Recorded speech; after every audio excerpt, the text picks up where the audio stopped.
We've spoken a lot about Viewber, and I think most people can see the successes that you're having. It's not a well-kept secret. It's pretty much everywhere at the moment, and you guys are obviously enjoying the success that you've got and genuinely providing a great service to industry. But I think we should talk about that industry and the property market, seeing as I've got both of you sitting here on the couch, and you've got always quite a bit to say, and it's quite a professional opinion and a lot of expert knowledge there. We've had the biggest shake-up, I think, across every industry. With the GDPR has now gone, so we can not talk GDPR for a change, and we can get back to the property market at the moment, and we can start to talk about what can we enjoy, what are the challenges, and I can just leave that over to you guys to just give me a little. Well, I've talked a lot. I think the interesting thing about Peter is because he spent 2 years on gardening leave, where he really did have to stay, hands off. Yeah. You've perhaps got a better objective opinion of what you think is going on at the moment. I mean, how do you see it? Well, I'm obviously for obvious reasons pretty much London focused, and I still see a lot of agency mates in London. And I know what a tough market it is. Obviously, when I stepped down 2.5 years ago now, I could see the writing on the wall for my market, which was central London, with the increase in stamp duty, and that's been the biggest hit to London. Having said that, everything below £937,000 is cheaper because of it. So I think there is definitely a market. I think agents are agents who are doing the job well and haven't just sort of settled back into shoving things on the portals and waiting for the phone to ring are doing okay. From what I hear, there's definitely deals being done. We're back to death, debt and divorce, and that's why people are moving now. So obviously the market is much lower. The agents who are chasing the market down in terms of their fees, of their commission rates, and trying to compete with the online agents are doing themselves a massive disservice, and it is a race to the bottom which no one wants to win, or no one should want to win. So I think the good agents out there, and there are I don't know about plenty of them, but there are some very, very good agents in my view, are doing as well as they possibly can and are making money. I think you made a very good point a bit earlier when we were talking off camera, which was that of course low interest rates might have some very interesting connotations for the market in general, and we are 10 years into a low interest rate paradigm. People forget that. 10 years, it's just completely changed the cycle. But you were mentioning that quite a lot of estate agents who possibly in a normal environment with normal interest rates and normal debt burdens would have gone out of business by now. But because the debt burden is so low, because interest rates are so low, they're sort of fighting on and carrying on regardless. I mean, some people will sit here looking at this who are watching the video and will say 937,000, what a lovely problem to have, when of course the average house price in the UK is 200 grand. London focused. That's fair enough. You did say that. I mean, my understanding from the people I talk to, and because of Viewber, I've spent a lot more time talking to people all over the country, having been completely London focused for 35 years. I've had a much more exposure, and everything you've just said that applies to London does apply to outside London as well. The people who've got the business model, the good local people, the well serviced and the intelligent corporates. I mean, obviously there's been a lot of bad news. Things like people like Countrywide have had issues with leadership and loss of direction, and Countrywide was a classic example where they tried to centralise. They tried to take a lot of the services out of the offices and say, no, you're not going to make decisions on that, we'll do all that for you, you just go and sell houses. When actually a lot of the people on the ground like to make those decisions, and because there's no one-size-fits-all policy for the UK, it's the local people who adapt to what's going on locally who are going to continue to make the money. And people keep talking about transactions falling and all that. Actually, the figures don't tend to bear that out. I mean, there is plenty going on. It's just that the focus is no longer London or the South East, it's the Midlands, it's the North, it's the North West, which it's about bloody time, frankly, that those areas had a bit more going for them. And again, we've been very lucky to grow to live through a fabulous era for being an estate agent. It was sort of like the Wild West back in the 80s. It was really good fun, but prices were going up and then they came down and they were all over the place. Now we do seem to be entering a bit more of a sort of, it's much more damped, it's flatter, and there's nothing wrong with that. We as agents need to be trying to concentrate on what can help the market. To be perfectly blunt, we as agents understand a hell of a lot more about what the market needs often than the councils, or we can see what the demand and the supply is in an area. And I would love the government, particularly the DCLG or DH, I forgot what it's called now, the Department for Housing and Local Government, isn't it? Anyway, Changes a fair bit. whatever. I would love them to interact more with estate agents to talk about what the market, to people that actually know what's going on the ground. So overall, I mean, the other thing that really irritates me at the moment is this talk of interest rates and the government pulling the lever, say, or pardon me, the Bank of England, they're independent, aren't they, the Bank of England, saying, oh, interest rates are going to go up. I just do not see interest rates going up for years. I just don't see it. I can't, people kept talking about how inflation was coming down and therefore interest rates would go up. Well, in case you hadn't noted, inflation started going up again. Yep.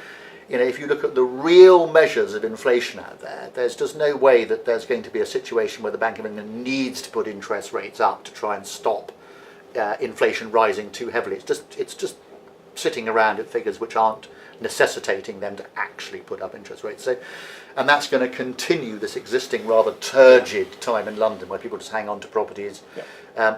I think if I was an estate agent at the moment, I'd want to make sure I'm in lettings. And I think there's a bit of a repeat of the 08-09 situation where a lot of people got into lettings because they couldn't sell stuff. And in London, there's no coincidence with the fact that the really booming market is the super prime rental market. Yeah. Well, there's no surprise that excuse me, that adapting your business, no matter what your business is obviously key to kind of bucking the trends and staying in place and staying strong and dare I mention the B word? How's that? Well, it's coming, isn't it? It's March next year, so at long last, it's within, it's on the horizon. But I think agents have discounted that. They're just getting on with their lives. They don't have any choice. I mean, the trouble is not much has changed. Peter mentioned 2013, 14, the changes in stamp duty and how it's beginning to affect things. It's just more difficulties being heaped on to dampen that bit of that top end of the market. But it's such a small percentage of the market, really. I mean, people, for the average homeowner, they don't care about Brexit. Well, actually, for the average homeowner, it hasn't affected them because prices aren't affected by Brexit. They're affected by a whole load of things that affect normal people, like their ability to pay and what mortgage rates are, what they're going to do. That's not affected by Brexit. So, I don't think interest rates will go up because of Brexit. I mean, arguably, if they could come down, they would come down. But I don't think they will. So I agree with you. We're a long way off of an interest rate rise. Yeah. So and I think that's just going to continue this rather boring, turgid market that we've been seeing. Certainly in the markets which I've operated in, it's just changed out of all proportion. There's no where good proactive agents can still make a big difference. Yeah, I mean, people still need to move. And you've forgotten your Ds, by the way, the downsizing, which of course is quite a big deal. I mean, the number of people who have benefited from big house price rises over the last sort of 10 years or so, if they're married, getting young families. If you're moving from somewhere like Fulham, even Streatham, Battersea, Earlsfield, those sort of places, what you sell for there for your sort of 3-bed terrace house, you can buy 20 acres and a really nice house in Dorset. So there are still plenty of people thinking about somewhere 2 hours north of Inverness, and you can show them around. Absolutely. We can buy a whole estate up there. So it sounds as though the good agents will continue to be good agents, will continue to be successful agents, and will continue to stay in business. And so as long as people are kind of adopting what they should be, which is adapting their business to the market, and still offering those great service levels and kind of accepting what's going on, but kind of running their business in the way they should be. Yeah, but also taking into account new technology, not just Viewber, other technologies that can make their lives easier and make their clients and applicants' lives easier. They can't just stand still. Some agents can do that, obviously, just a very limited personal service that they will do their little world in. But other agents, if they want to grow, and a lot of agents still want to grow, Ed said, agents are by definition entrepreneurs, business people who start their own businesses. So if they do want to stay very local, fine. If they want to grow a bit, then they definitely have to make use of new technology, Viewber or anything else, but keep a very open mind for it. And this is the prop tech boom, so to speak. Yeah. Well, again, every time we touch on it, it's enhancing that service level, isn't it? We spoke about the ability to be able to send a Viewber round to a remote location on a Sunday afternoon. It's that kind of flexibility that people are after. I think we first saw that with the portals, where be it that you could just go onto one place, see loads of properties, get that kind, and then it kind of evolved to right. So now I want an instant valuation, or now I would like to be able to log into my repair back end and see what's going on. Well, actually, I'm going to stop you there because actually it's very interesting what you just said. The two things particularly there. One is the automated valuation models, and two is sending someone off to show you around. I mean, obviously the Viewber thing has altered the way some of our people work, some of our customers work, in that a lot more people are making use of open houses. A 1 hour open house, you know, for 40 quid anyway, you can probably have half a dozen, 10 people around the place in an hour on a Sunday. That's a great, so that's definitely changed people, which they wouldn't have done before. But you mentioned AVMs, automated valuation models. There's still, people talk about estate agents. I mean, if you're talking about some of the estate agents that don't necessarily have boots on the ground, so some of the online agents, whatever it is, a lot of them who don't have boots on the ground will still be using, or their customers that they're selling for will still be using valuations that they've got from the local agents. Because if you go to any of the portals or any of these people that provide automated valuation models and you put it in, you will still be surprised how wrong a lot of the figures you get out are. So the really big thing for me is that if anyone ever produces a really good AVM, and of course an automated valuation model doesn't only have to take into account what the property is and what the supply of property is, it's the demand. If Jaguar suddenly build a factory 2 miles away and there are going to be 5,000 people moving into the area, clearly that's going to have a massive effect on the value of the house. So AVMs are along that doesn't matter how clever the artificial intelligence is, there's so much that an agent is still going to need to be a part of, and if they make sure that they let their local community know that that's what they're good at and that's what they can help with, then I'm sure they'll continue to thrive. Well, that's I mean, the AVM is just the example, I suppose, of the bit of prop tech, the lead that you're generating outside of those working hours. It's just that little bit of embrace something to give someone something when they want it, you know, the now generation. But yes, you're very correct. The agent needs to be there, needs to understand the local area, because there's so much that affects a valuation. So much, as it is. And so the person that creates the really good AVM, you'll do what for?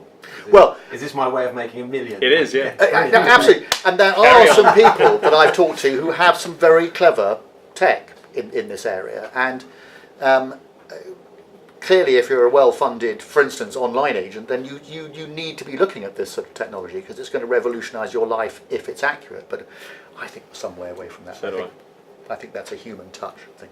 Yeah, I mean, it's all to do with you know, does the AI, does the robot, does the computer know the area, and can you get that information, whatever you're finding, input it in quick enough to kind of give that. And that can vary week to week, season to season. Yeah. You know, day to day, depending on what the weather's like. Absolutely. You know, how the person's presented. There's just so much about selling a house that is not.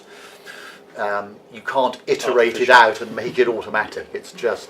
And so we go back in our big circle that when we talk about this prop tech taking over, our agents doomed, is this all doom and gloom? It's not. No. It's all down, as we always say, to the service level, to the expertise of the agent, and just adding little bits and pieces here to just kind of match the modern world. As usual, the hyperbole is never as binary. It's not a binary situation, and you know, agents will enjoy the grey bit in the middle for a very, very long time. Absolutely. But I remember in 2001 going to a conference in San Francisco where the internet was pretty much there and started, and we went to that conference, John Hunt and I and a couple of other people, because we were terrified that we were going to be replaced by the internet. Replaced. We went the next year, and we were terrified, having gone to that conference, and we came away terrified. The next year we went back, and the whole thing was totally different. Obviously, I think we'd had the dot-com crash by then. But the whole thing was different, and people had got it in their heads that this wasn't a replacement, it was a tool. Yeah. It was a tool to help us grow exponentially. And you know, the Foxtons website was always, maybe it still is, up there with the very, very, very best. And that's how the lesson we got out of that was make use of the great technology. There was lots of other technology. Leave it. Make use of what you think was going to be the absolute key part to increase the profitability, turnover and profitability of your business. Not just a nice to have, not just a fluffy bit around the edge, but something that would absolutely. But that's fine for Foxtons in those days because they have the money to spend. We weren't that big in those days. We weren't that big. We were sort of 20 offices. No, but you were thinking out of the box, and I think Well, the problem that a lot of that's the key. small agents have these days when they're looking at the PropTech revolution is that if they make a wrong decision on spending money on tech that may alter, it could be a lot of money for them. Sure. They get it wrong, it could really muller their business completely. It depends how much money they spend. No, that's true, and it comes back to what people charge for it, and the fact that some people who take PropTech clever ideas into agencies just haven't. They're trying to charge 250 quid a month for something that it really isn't worth 250 quid a month. But if people make wrong decisions about changing their tech, changing their software, whatever it is, it can really. And up until now, it's been the bigger companies that have benefited because they can afford to take the risk and try it, and then they make the great leap forward. And I think now, perhaps, because some of the tech is getting proved and the PropTech game has been around now for a little bit, they're beginning to see what works and what doesn't, so they can actually invest with a little bit less risk. So I think there's an interesting point you made there. You're talking about the affordability of it, but you actually mentioned the word change, and I think that's probably the biggest cost because the time invested in the change and the actual change in their working practices, you can actually turn a business on its head. I mean, you can have people that adopt a change and then the PropTech's not good enough or it hasn't worked for them and they've changed everything and they've invested all this time. But you can also have those that are reluctant to change and you know, you're desperately trying to get something across to staff and throughout your business. So I think there's a huge investment, not just in cost, but actually time and change and working practice. I mean, the wrong bit of PropTech and you could be in real trouble. Yeah, but there's risk in every business. You can't go through life without risk. Well, you can. The guy, girl, whatever, who wants to sit in their little local village and just exist and do well and have a nice lifestyle, but that's great, and lots of agents are like that. But for the ones that really want to spread and rule the world, then they have to take risks, and you get first mover advantage by some of these big companies taking on new tech. You also get first mover disadvantage when it fails. So as long as you keep your eyes and ears open for the stuff that other competitors, maybe, bigger agencies are using, and see what works and then what doesn't, then you can be on there a little bit later and pick and choose with more knowledge. So for the agents that might be wanting to embrace in PropTech but not sure how they can find this first mover advantage or how they can filter between the bits that could be good or can't be good. Obviously you've got lots of experience in finding how do you read industry press, speak to people, go to conferences, chat. There's all sorts of stalls and booths all around these conferences with new tech. Talk to people, talk to competitors, go up and introduce yourself and see what they're saying and understand what's going on in other businesses. I used to do quite a lot of travelling to Australia, to America, seeing what was going on, and interestingly, America was way behind us, and Australia was pretty damn good, and filled with very interesting, clever people, with businesses providing great, at the time, low tech, but tech, to businesses, and I borrowed or stole, whatever you want to call it, quite a lot of ideas that I incorporated in our business, and the ideas don't have to be life changing. They have to be moving the dial a tiny bit to make a big difference. And it doesn't have to be. There's lots of things that I would do and could do in a business that and did do that moved at lots of little bits, lots of little tiny bits that made a difference every time.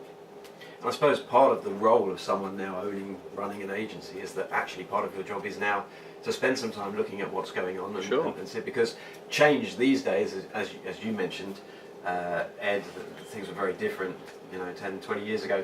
Change is very dynamic, very fast paced now, and as the internet speeds up and the technology speeds up, more and more things are becoming available, more and more PropTech companies are tweaking their offerings to make them do different things. But it still comes back to humans operating it. Yes. And one of the biggest changes, I think, is in staff.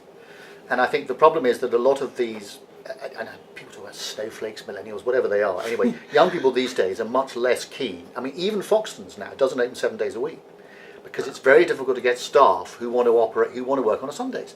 People have expectations of their life that they don't want to work every hour God gives. So there's a sort of catch-22 here, because the better estate agents get and the more you want to employ them, the less they want to work the hours that actually make a difference. And the expectations of the people coming up now are that they want to do things out of hours or at times which don't necessarily suit the agent. So there's a real disconnect there between young people who don't want to work the hours that we all used to when we were younger, because they just, frankly, they think, why should I bother? I've got the tech to do this, that, and whatever. I can communicate with people. I don't need to go and see them. It's a very different ballgame. So I think there is a human element in this. Yeah. The people controlling the prop tech need to understand how it's going to affect both their customers and their staff. Yeah. There's so much. I mean, I never understand, for instance, with estate agents, why they don't stagger their staff. Why don't some people start at some morning people who work for you, why don't they work 7 till 4, and why don't some people work 10 till 9 or whatever, and extend there are so many things that people could do with their staff that they'd love. I mean, it's extraordinary with, Viewber is slightly unusual, and it's a distributed, what my business partner, Mark Ferranti, likes to call a distributed service model. In other words, a lot of people work from home. Because it's easier. You don't have the costs associated with buying 4,000 square foot offices or renting 4,000 square foot offices. But it works just as well. Modern technology allows you to do that. So if you've got the tech, why not allow that to benefit your staff? Well, the remote business model works very well in many industries. And indeed, with Viewber, it only kind of adds to the success of that kind of approach. But it's interesting when you touch on the millennial, because do you know how old a millennial would be now? Well, actually, I think they ended up when did they end up? About 1995, so they'd be quite old now, wouldn't they? They'd be in their 30s, well into their... Well, it's the same people that want the service out of hours that don't want to work the hours. That's brilliant. Well, I did a piece... my piece last month in Property Industry Eye was exactly that, talking about how the people who are delivering the service, they're too busy looking at their phones to get off their phones to service the people who are on their phones wanting the information. But if they're too busy looking at houses when they should be showing houses. That's the problem. Why is no one showing me this house? It's me. But that's exactly right. That's exactly what I'm talking about. And that crossover point, I think we're there. Yes, so do I. I mean, I can't think what else there is to cover. It's loads of fun having you guys on the sofa, if I can say that without quotation marks. Yes. Even though I miss being in the middle, the gap. I've noticed the gap has slowly closed up a little bit as you've warmed to each other. So potentially there's some relationship building going on here as well. But it's a commercial relationship. It's brilliant. So what else is happening in the world of property, speaking, events?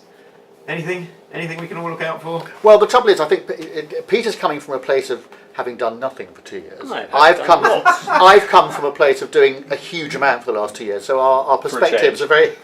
I've never worked this hard in my life, but it is incredibly rewarding. And I think what I would say is what I've learned about the industry over the last 2 years, having had a very objective view of it, is there's some fantastic people in it, and it's.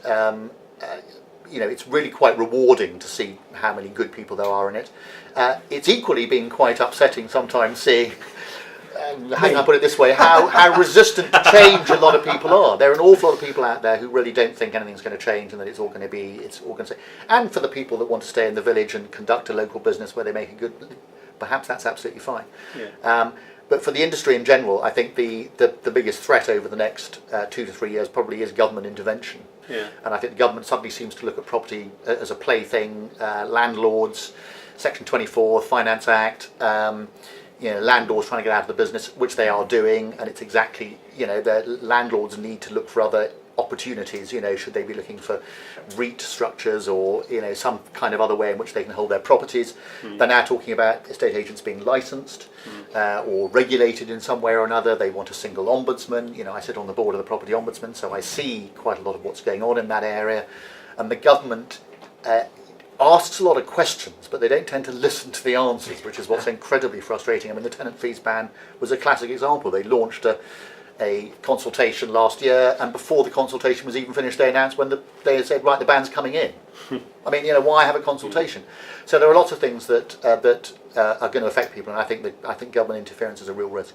So after a seamless bit of editing, I'm back on the couch, filling the very noticeable void that has been here for the whole interview. No, guys, listen. As usual, it's been an absolute pleasure. Peter, thanks for coming down. Nice to see you. Thanks. Ed.